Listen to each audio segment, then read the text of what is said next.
Tiga terdakwa kasus korupsi kegiatan diklat penguatan Kepala Sekolah Kabupaten Musirawas tahun 2019, Iwan Effendi, Emerifai, dan Rosu Rohati, kembali menjalani sidang di Pengadilan Tipikor Palembang pada 15 September 2022.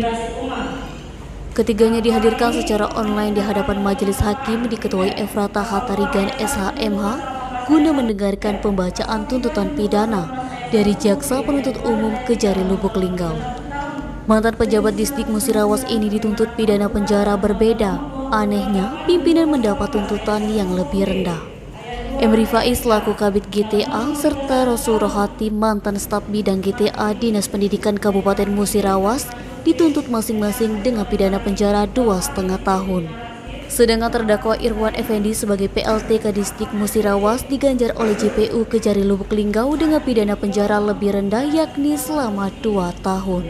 Dalam tuntutannya, JPU menerangkan pertimbangan memberatkan tuntutan pidana. JPU menilai khusus terdakwa Rosu Rohati tidak kooperatif dengan memberikan keterangan berbelit-belit di persidangan, tidak mengakui perbuatan, dan tidak mengembalikan uang kerugian.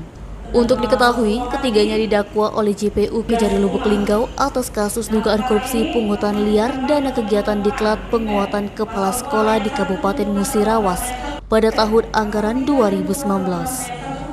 Pungutan liar sebesar 3 juta untuk satu peserta diklat. Padahal sebagaimana fakta persidangan kegiatan diklat tersebut telah ada anggaran yang diambil dari APBD sebesar 738 juta. Fadli, Sumeko TV melaporkan.